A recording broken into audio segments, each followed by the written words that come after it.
Percentage का यह 7th video आपके साथ शेयर कर रहा हूँ।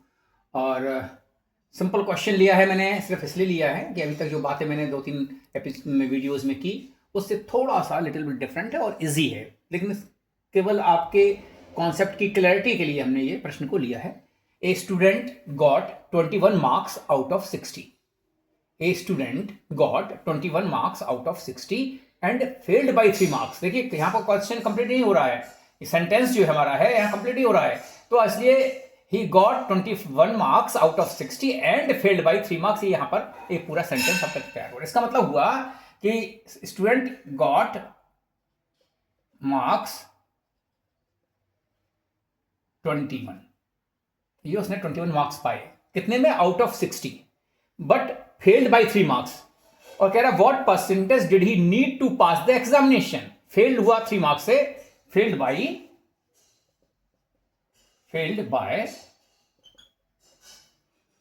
21 मार्क्स है ये, और ये 3 मार्क्स से फेल हो गया।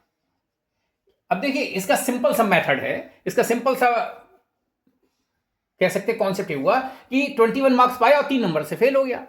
He got 21 marks and failed by 3 marks. It means, what it means? It means if he get 21 plus 3 marks, he will be passed. So passing marks कितने होने चाहिए थे? Passing marks, as per the question, passing marks will be 21.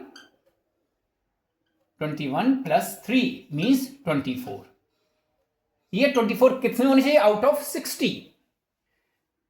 Student 21 marks उसने he got 21 marks, fail by 3 marks. It means कि if he get 24 marks he will be pass, और what in 60 marks, out of 60 marks.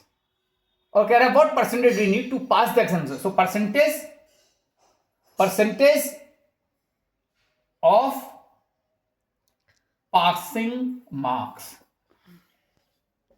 इसको passing marks को pass करने के लिए passing marks percentage पूछे, हमेशा आपसे बात हुई है। I have earlier told you that if we talk about the percentage we have to find out the solution, find out the value on 100। तो ये है 24 out of 60।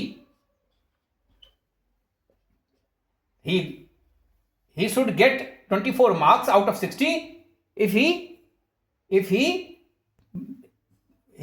he passed the examination, or we have to find out the percentage, so it will be on 100. हम यहाँ पर 21 को नहीं लेंगे, इसलिए नहीं लेंगे, ये तो फेल हो गया। 21 after getting 21 marks he was failed. If he get another 3 marks means if he get 24 marks he will be pass.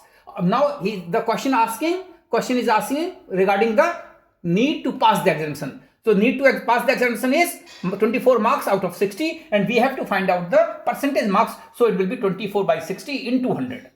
So आप देखें ये 0 से 0 हमारा कट हो रहा है, और 6 4 जा 24, 6 4 जा 24 and 4 10 जा 40 marks. So 40 marks नहीं लेंगे, कहेंगे 40%। ये इसका आंसर होगा, क्योंकि what percentage money out of 100 he should score 40 marks, but as the paper was for as per the question he get 24, he get 21 marks and he should get 24 marks out of 60. So it means 40% out of 100 he should get 40%. So this be the solution. आप जुड़े रहिए हमारे video से, हम share कीजिए, subscribe कीजिए और अपने कमेंट्स कीजिए। बहुत बहुत आभार।